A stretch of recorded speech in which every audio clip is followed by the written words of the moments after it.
Hello and welcome to the first episode of Bush School. In this one we're going to be talking about horns, antlers and something called Ossicones.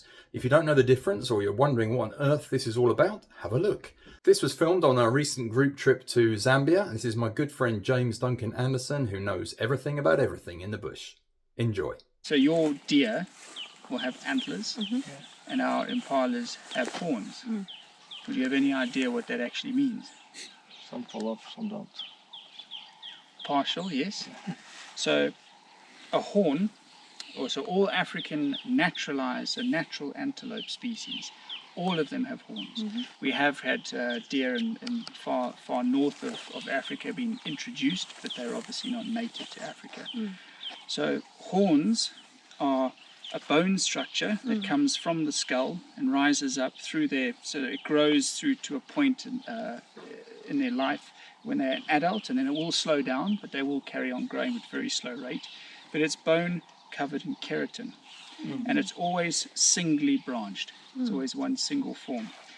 It also, if it breaks, it'll never grow back. An antler, on the other hand, which is on a deer, an antler is the fastest growing bone in the world.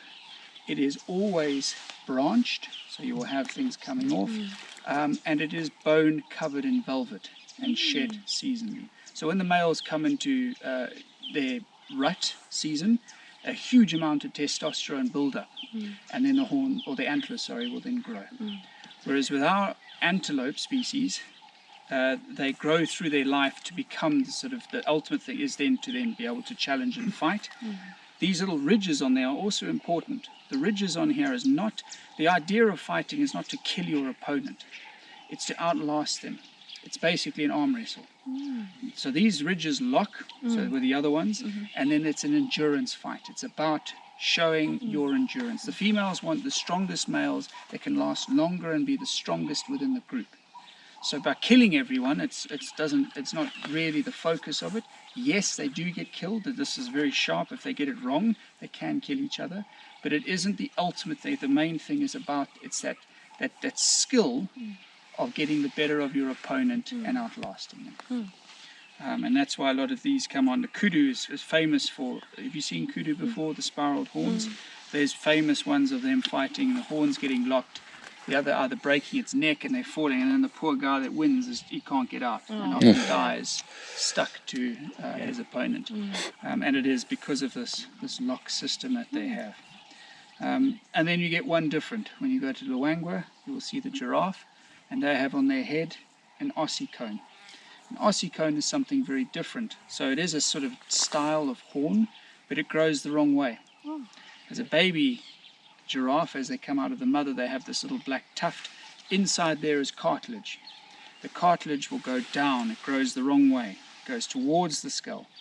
And as it hits the skull, it ossifies. It becomes bone. Cartilage turning into bone. Ossicones, cornus is horn. So then basically ossified a bony horn.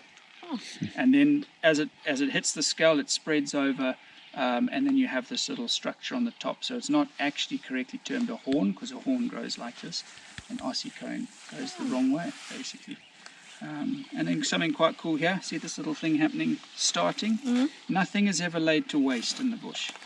So this is keratin, same as your fingernails. There's a tiny little moth in there, called a horn moth. And the horn moth, actually, hang on, this is actually a termite. This is termites actually building, but I will talk about the horn moth anyway. Apologies, yes, well you need to look, Josh, you need to make sure what you're looking at. But this is actually termites that are probably feeding on whatever skin was left over here, again taking things back into the nutrient pool. But all along here, horn moths will bore into there and they will feed on the keratin. That's what their focus is. So eventually this whole part will disappear. You'll have all these multiple little funny things similar to that all sticking up, and that's fecal matter. As the moth or the caterpillar inside is feeding, it excretes and it makes these little bulbous ball all the way up. It looks like filaments all on the end. And then as it pupates, it'll fly off. Same family as the clothes moth, the one that eats our clothes if you leave them. But yeah, very sort of interesting, but very sharp. You can feel that.